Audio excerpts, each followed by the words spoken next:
como distinguimos o real do irreal? Olá, eu sou Keanu Reeves. Há mais de 20 anos, interpretei Thomas Anderson pela primeira vez no primeiro filme da trilogia Matrix. Esses filmes lançaram as bases do cinema digital, que permitiu criar cenas como o voo em câmera lenta da bala. E agora, já pensamos em como nossos bisnetos vão se comunicar com nossa cópia digital depois da nossa morte. Muitos de nós trabalham com computadores. Gostamos da sensação de liberdade que sentimos ao ultrapassar os limites da implementação. A tela do computador é também um espelho, no qual nós mesmos nos refletimos. As decisões que tomamos e o mundo que criamos. Todos os dias, bilhões de pessoas vivem uma vida aparentemente plena. E como se estivessem em um sonho, como se estivessem mergulhados no esquecimento. Eles acordam, se vestem, tomam café da manhã, saem de casa e vão para o trabalho. A maioria vai de carro, e alguns talvez de moto. E se tudo isso não for de verdade? Ou pelo menos, isso é só uma parte da realidade. E talvez nem a maior parte. Recebemos essa confirmação com frequência. Às vezes, você anda por um aeroporto desconhecido e percebe que já esteve ali antes. Você conversa com alguém, e um segundo antes já sabe o que ela vai dizer. Ou você olha para essa pessoa e entende que já a conhece, provavelmente há milhares de vidas. Muitos de nós já tivemos essa sensação. Como se você estivesse vivendo sempre a mesma vida.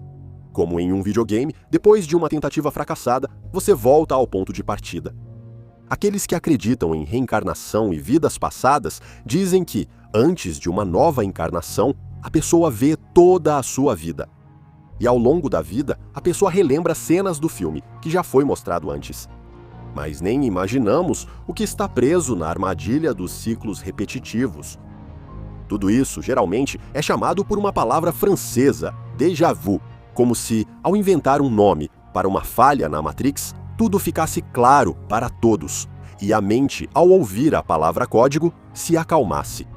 Mas não é sobre isso agora, porque o universo, que é uma simulação de computador, apenas um sonho, é mostrado muito melhor em outro filme. O mundo digital é apenas uma imagem. Essas construções de significado existem há milhares de anos. Milhões de pessoas acreditam em religiões mundiais para as quais tudo o que nos cerca é apenas uma pequena parte da realidade que é interrompida pela nossa morte, pela mudança de dimensão. E com um novo nascimento, a ilusão é carregada novamente. As almas, as essências de todos nós, assim como a minha, a essência de Keanu Charles Reeves, estão carregadas neste mundo tridimensional, dentro do qual assistimos a um filme sobre o mundo ilusão, do qual alguns conseguem escapar. Segundo as estatísticas, de 60 a 80 pessoas já experimentaram a sensação de déjà vu pelo menos uma vez na vida. A frequência desse fenômeno permitiu identificar alguns padrões. Por exemplo, ocorre mais em pessoas com estresse crônico e privação de sono. Também em quem tem tendência à epilepsia, idade. A idade também faz diferença. Com mais frequência, isso acontece entre os 14 e 18 anos e entre os 30 e 35 anos. Analisar esse fenômeno é difícil por sua breve duração e subjetividade. Mas isso não quer dizer que as pessoas não tentaram. Em mais de 100 anos, propuseram cerca de 40 teorias sobre esse fenômeno. Uma delas diz que nossas lembranças são realmente memórias, só que de vidas passadas. O primeiro a falar sobre isso foi o psicólogo e filósofo suíço Carl Gustav Jung, Filósofo Carl Gustav Jung. Ele renomeou a reencarnação como memória genética para dar um caráter científico às suas opiniões sobre o fenômeno do déjà vu. O motivo foi sua própria experiência. Ele viu certa vez uma pintura do século XVIII com a imagem de um médico, algo que Jung nunca havia visto antes. Porém, inesperadamente, reconheceu as fivelas nas botas do doutor. Ele conseguiu imaginar esse detalhe com tanta precisão que concluiu que, em algum momento, ele próprio já havia usado esses sapatos. As ideias de déjà vu e reencarnação fascinavam muito Jung. Ele acreditou nisso até o fim da vida, pensando que já tinha sido médico em outra vida. Existe também outra versão da teoria do loop temporal. Muitos já ouviram falar do contínuo espaço-tempo, onde passado, presente e futuro existem simultaneamente em diferentes planos de existência e, normalmente, eles não se cruzam. Mas às vezes ocorre aquela falha que permite à pessoa descansar da ordem estabelecida da realidade. Ou seja, acidentalmente, captamos informações que não eram destinadas a nós sobre o futuro próximo. Mas pode ser tudo diferente. Talvez exista uma infinidade de realidades possíveis nas quais todos nós vivemos. E o déjà vu é apenas um olá de um universo paralelo. De acordo com a teoria do multiverso, a cada segundo, ao fazermos uma escolha, criamos uma nova realidade. Essa construção de sentido é bastante explorada, por exemplo, na série Rick and Morty.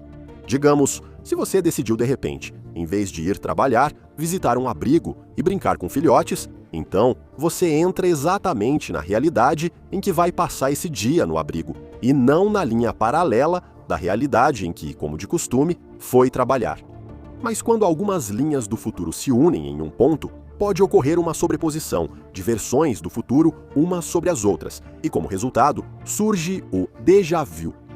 Por mais estranho e incomum que essa explicação possa parecer, ela é uma interpretação científica legítima da mecânica quântica e é seriamente discutida não apenas por roteiristas de desenhos animados, mas também entre os principais físicos da atualidade.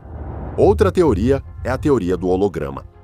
No processo de memorização, a memória cria algo como imagens tridimensionais com um sistema estruturado de conexões. Por isso, mesmo uma informação parcial que chega à nossa memória pode ser totalmente recuperada graças a essa capacidade. Se um estímulo como cheiro, gosto ou som estiver ligado a uma experiência, toda a informação será recuperada como um holograma. Por exemplo, ao sentir o cheiro de uma fogueira em um lugar desconhecido, você pode subitamente lembrar que já esteve lá. Ou seja, o déjà vu é simplesmente uma reação a um estímulo que você pode nem perceber. Uma versão semelhante é a teoria da memória cognitiva.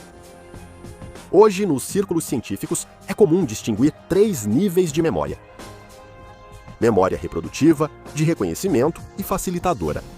A memória de reconhecimento é o processo de identificar um objeto ou evento percebido com um dos modelos já existentes nela. Por exemplo, ver um gato preto e lembrar de tudo relacionado a ele.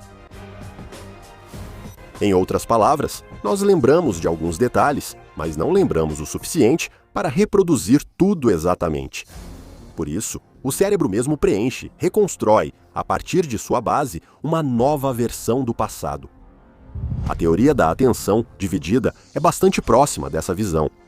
Sob essa perspectiva, o déjà vu é uma desincronização entre consciência e subconsciente. O subconsciente registra algum estímulo como familiar, enquanto a consciência finge que não tem ideia sobre ele. Se acreditarmos nessa teoria, o déjà vu são falsas memórias, um sinal do subconsciente que é interpretado como uma experiência real. A neurobiologia tem sua própria versão. Ela considera o déjà vu como uma falha no hipocampo ou, em outras palavras, uma desincronização entre a memória de longo prazo e a de curto prazo. Apesar dos avanços dos neurobiologistas, a memória humana ainda não foi totalmente desvendada. Os cientistas ainda entendem muito pouco sobre os princípios do seu funcionamento. Já se sabe, por exemplo, que a memória de curto prazo armazena informações de 1 segundo a alguns minutos. Sua capacidade é limitada. Segundo dados recentes, são de 7 a 9 elementos no máximo. Tudo que atrair atenção vai imediatamente para a memória de curto prazo, mas rapidamente desaparece dela. Essa memória costuma ser comparada à RAM do computador. Durante todo o dia, ela trabalha ativamente, participando de vários pequenos processos e é apagada após ser desligada. Parece que os cientistas já encontraram um suporte material que registra tudo isso. Uma proteína especial chamada ARC, ou proteína da memória. Se a proteína é sintetizada em quantidade insuficiente, o cérebro processa novas informações de forma pior e mais lenta. Às vezes, o cérebro falha, confundindo novidade com algo já visto. O problema é que até agora, os neurobiologistas ainda não conseguem explicar por que o cérebro, às vezes, quebra o padrão de codificação das informações na memória. Acontece que nenhuma das versões que mostramos sobre a natureza do déjà vu dá uma resposta exata. Embora, talvez, nos comentários deste vídeo haja especialistas que possam explicar detalhadamente esse fenômeno misterioso. Na minha opinião, há mais perguntas do que respostas. Por exemplo, eu não posso dizer exatamente o que estou fazendo aqui. Eu só me lembro de ter acordado hoje com o pensamento de que tinha que vir aqui. O que é importante para mim é perguntar às pessoas. Vou perguntar a vocês de novo. Como vocês distinguem o real do irreal?